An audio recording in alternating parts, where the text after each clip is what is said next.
The story of the mother and the majestic serpent. The sun was sinking below the horizon, casting long, mournful shadows across the Kaituna Valley.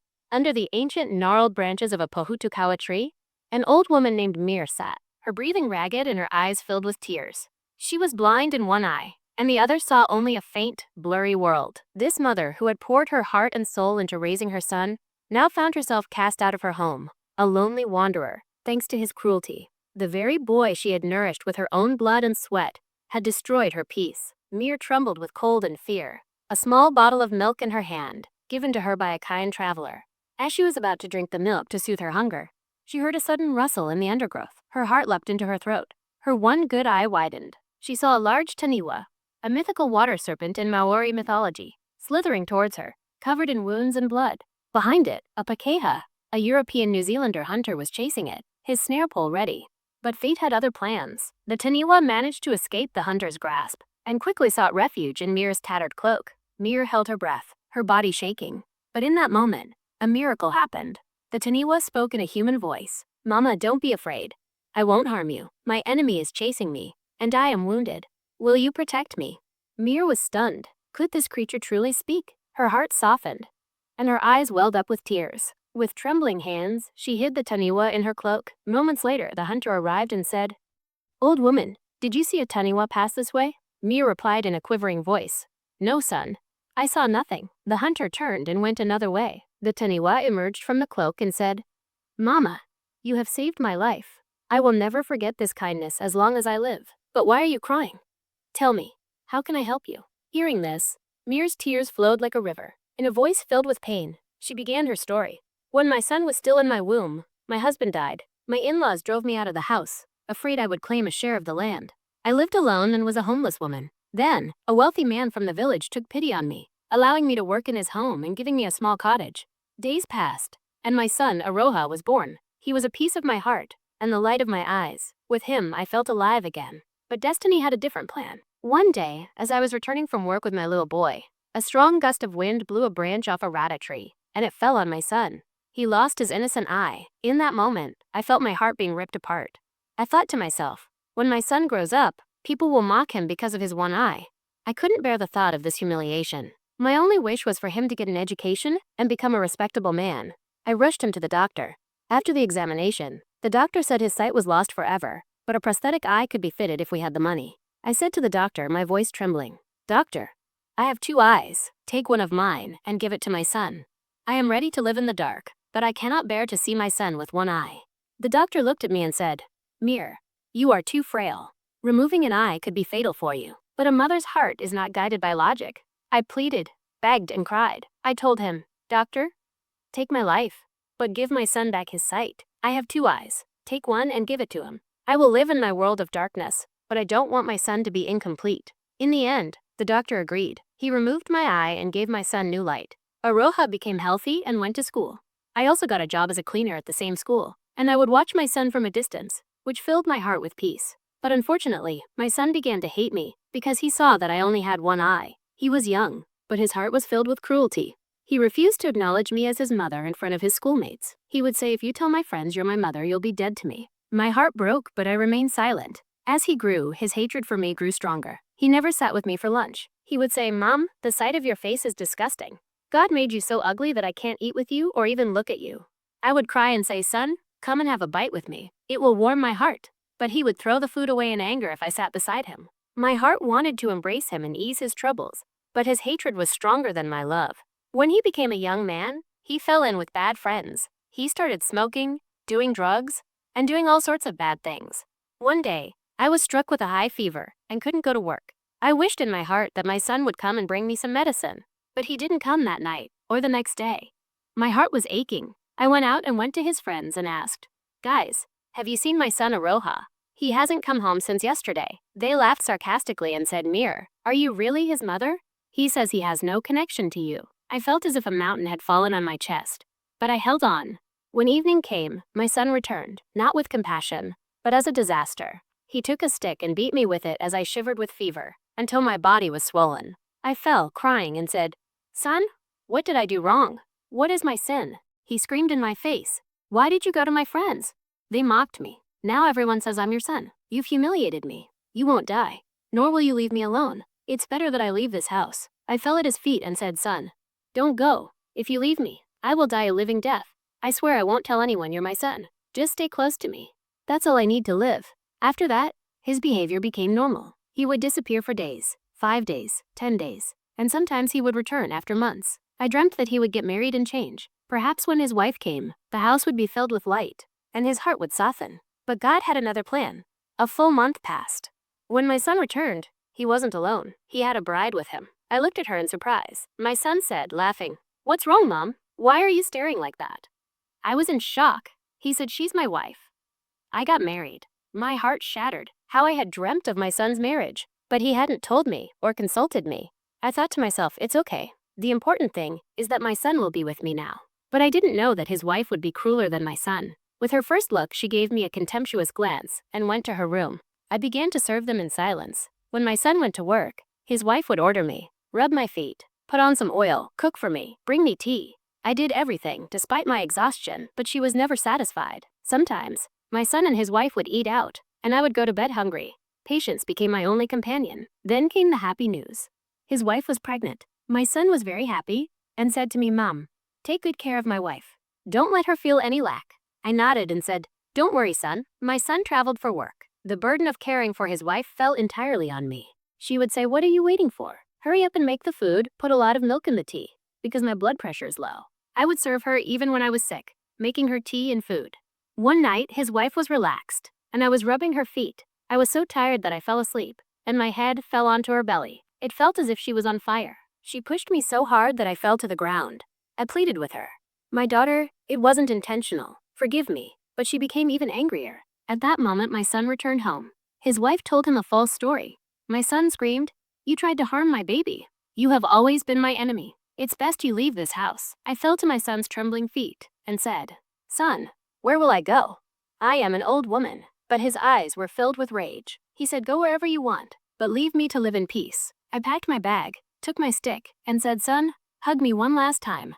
You haven't hugged me since you were a child. I want to hug you before I go. You will never see me again." But my son turned his face away. His wife said, "Stop this act. The longer you stay, the more you humiliate yourself." I left the house, crying and homeless. No one gave me a piece of bread. In the end, I sat under a tree, exhausted. In that moment, the traveler gave me the bottle of milk. The bottle was in my hand, but my heart was with my son. Had he eaten? Did his wife give him bread? I didn't drink the milk. Then a hungry taniwa emerged from the bushes. I was shocked, but compassion was stronger than fear. I poured the milk into a bowl and placed it in front of it. The taniwa drank the milk and said, "Mama, from today, I am your son. I will repay you for the kindness of this milk." My tears flowed. I felt a heavy burden lift from my heart. The repayment of the taniwa. In the morning, when Mir woke up, she found a new whaea, Maori house of clay in front of her. The smell of fresh clay wafted in the air, and there was a clean bed inside. She was stunned. Yesterday, she was under a tree. In that moment, a handsome young man appeared before her. His eyes sparkled, and his face was filled with serenity. He knelt at her feet and said, "Mama, this whaea is for you. You will no longer feel sadness." Mir placed her trembling hand on his head and said, "My son, who are you?" He smiled and said, "Mama, I am the one who drank the milk from you that night. I will be your son by day, and by night, I will return to the form of the taniwa that people fear. Your true son has abandoned you, but I will sacrifice everything for you." Mir's tears flowed. The feeling of loneliness began to disappear. By day, the young man would bring her manuka honey, milk and fruit from the forest, fetch firewood for her and care for her food, and massage her feet until she slept. The people of the village did not know who this young man was. When night fell, he would disappear, and Mir would see the same taniwa standing in front of the whaea, its eyes red, watching over her.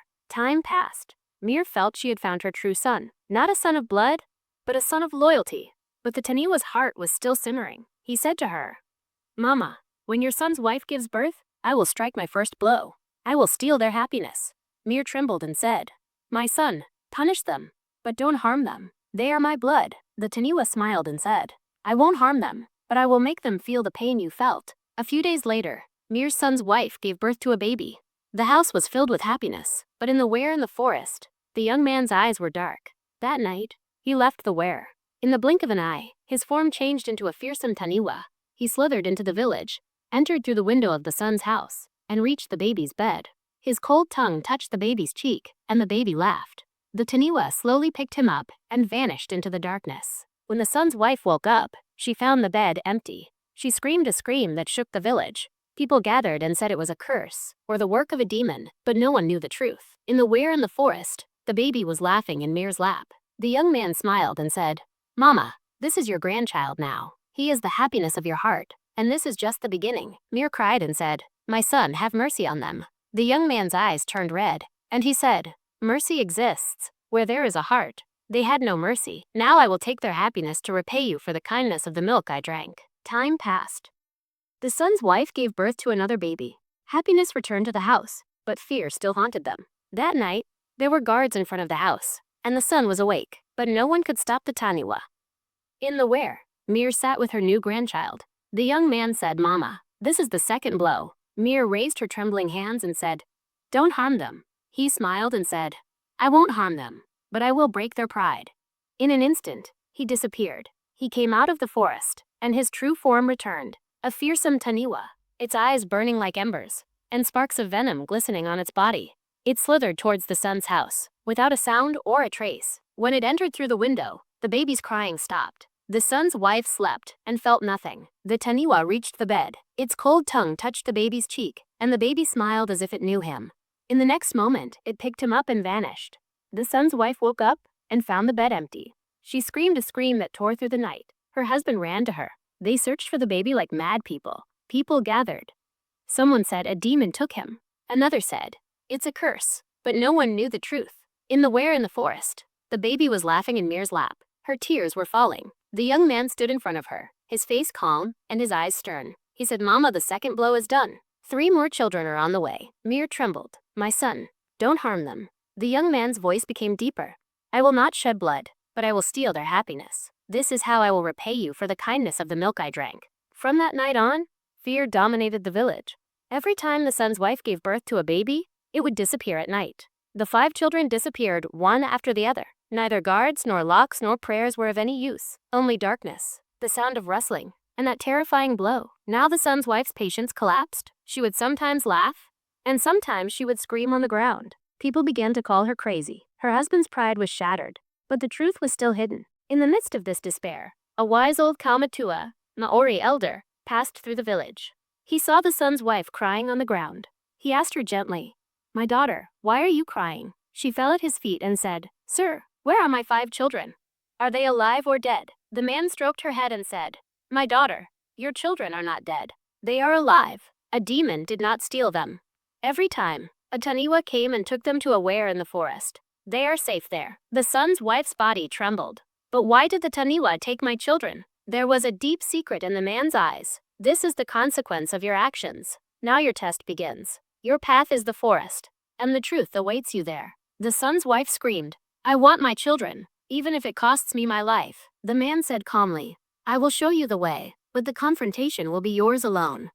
The encounter with truth. The old kaumatua led the way, with the son's wife and her husband following behind. The path was long and terrifying. It was full of thorns and eerie silence. The son's wife held her husband's hand and cried, "I am scared. Don't leave us alone." After a distance, a faint light appeared in the distance. The son's wife's breathing quickened. "Look, that's the whaea. My children must be there." The 2 of them ran towards the whaea. It was a clay whaea in the middle of the forest, and light was seeping through its cracks. The son's wife's tears flowed. "Yes, this is the place. My children are here." But as they approached the door, the ground shook. A terrifying hissing sound tore through the air. The long taniwa stood in front of the whaea. Its red eyes burned like embers. Its head was raised high. The son's wife held her husband's trembling hand. "That's it. That's the taniwa." The taniwa's hiss was so terrifying that they thought the ground would split. When they tried to get closer to the whaea, the taniwa stood in their way. The husband retreated, scared. But the son's wife screamed and moved forward. "Get out of my way. Give me my children." The taniwa struck its head hard on the ground. "Did you think it was easy for me to repay what was taken from a mother?" The son's wife fell to the ground, trembling. She cried and pleaded, "We were wrong. Forgive us." The venom glistened in the taniwa's red eyes, and it said, "When you took her son, you did not feel her pain. Your pain now is just the beginning. The real reckoning has not yet begun." The son's wife looked with a trembling heart inside the whaea. She saw the old mother playing with the children. There was a peacefulness in her eyes, But the sight was like a prison for the son's wife. She screamed, "Mom, my children!" The mother's heart softened, but she held the children tightly. The taniwa placed its head on the door and said, "You are not allowed to enter yet. The reckoning for your actions is not complete. These children are the happiness of the mother you made cry. You must suffer more." The husband stood silently, his eyes broken. Suddenly, the taniwa's voice boomed. "Do you know, husband, why your mother has one eye? It is all because of you. When you were little, you lost your eye in an accident, and people would mock you. Your mother couldn't bear this humiliation, so she gave her eye to the doctor to give you sight, and she lived in darkness for you." The husband fell to the ground, screaming. The taniwa's voice became harsher. "Yes, this mother whom you cast out, humiliated and left hungry, is the one who gave you light. And you broke her heart, and now you say you are in pain. No, the real pain has not yet come. The pain of your children is part of the pain your mother felt." The husband screamed, crying, "Mom, forgive me." The taniwa calmed down a little. "The mother has forgiven you in her heart, but justice has not yet come. Every wound in your heart will be part of the pain your mother felt." The son's wife and her husband sat outside the door. Their tears had dried, but their hearts were bleeding. Suddenly the husband screamed like a madman, "Mom, you gave me your eye to see the light. Today, I will pluck out my eye and give it back to you. If you don't open the door, I will smash it on a rock." When the mother heard this from inside the whare, her heart was shaken. The toys fell from her hands. Her tears flowed, and she said in a trembling voice, "No, my son, don't do that. My heart will be ripped apart." But the husband took a rock and brought it close to his eye. The son's wife pleaded, "Mom, open the door. We swear we will never break your heart again. We will spend the rest of our lives at your feet." The mother got up with her trembling hands. The taniwa was still standing, its head held high. It looked at the mother. The mother said calmly, "My son, their test is over. End this revenge now." The taniwa's eyes glistened with tears for the first time. Slowly, it lowered its head and moved away from the door. From inside, the sound of the children's laughter began to echo. The son's wife ran like a madwoman toward the door. Her husband followed her with hesitant steps. The door opened. The 5 children ran and hugged their mother. The son's wife screamed as she held them. The husband hugged everyone and fell to the ground, crying bitterly. The mother stood beside them. Her tears were falling. She raised her trembling hands and hugged her son. "After years, I feel at peace. Now I am happy." The husband cried bitterly and said, "Mom, I have made mistakes in my life, but I promise you I will spend the rest of my life at your feet." The son's wife took the mother's hand and said, "Mom, you are our mother now. Forgive us. We will care for you like a flower." The taniwa sat in silence, watching the scene. It was not venom that fell from its eyes, but tears. It said in a heavy voice, "Remember, if you break your promise, I will return."